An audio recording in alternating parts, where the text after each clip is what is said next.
Hello there! Kyle Katarn here, coming back with another video, shedding some light on another Star Wars question we desperately need answered. In The Empire Strikes Back, audiences met a wrinkly green puppet named Yoda, a Jedi Master living in seclusion on the planet Dagobah during the time of the Galactic Empire. But the biggest lingering question about the mysterious Jedi Master has gotta be, what was he cooking? Well, strap in, because I have an answer for you. Master Yoda was cooking up a piping hot bowl of root leaf stew. Root leaf! Root leaf stew consists of a mix of roots and swamp weed that was left to boil for about 10 minutes and had a sour taste, traditionally seasoned with foraged yarum seeds, gala seeds, and scavenged soli bark. Yoda notably prepared root leaf stew the evening that he met Luke Skywalker, who would then become his Jedi apprentice.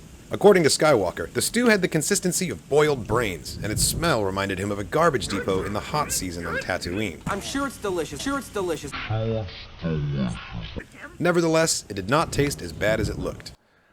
When Skywalker stayed with the Ewoks of Bright Tree Village on Endor, he was served a dish of root leaf stew, which he found, quote, not quite as bad as the one prepared by Yoda.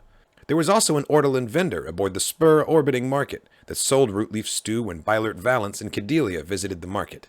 Strono Tugs had a version of this stew that wasn't as pungent as the traditional version. He included the recipe for it in his cookbook. Yoda's diet on Dagobah consisted primarily of vegetarian ingredients, which I believe was a conscious lifestyle choice rather than a restriction of his surroundings. We know Dagobah has a rich ecosystem teeming with life, and the character of Grogu in The Mandalorian, a member of Yoda's own species, is known to eat eggs and amphibians, ruling out the possibility that Yoda cannot eat meat. Yoda's conscious decision to abstain from eating the presumably countless amphibians that dwell on a planet like Dagobah can be explained by the stoic mentality of a Jedi Master. Here on Dagobah, so far removed from the traditions and routines of the Jedi Temple on Coruscant, Yoda still adheres to the teachings of the Jedi Order and abstains from consuming lower forms of life. This is an important aspect of Yoda's daily life while living in isolation.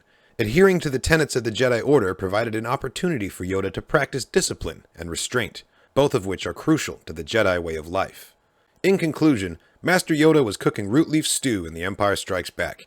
He maintained a vegan lifestyle as the result of his personal philosophy more so than his situation, because Yoda lives in a swamp surrounded by creatures that young Grogu would absolutely go to town on. Try some root leaf stew? It's delicious. Root leaf!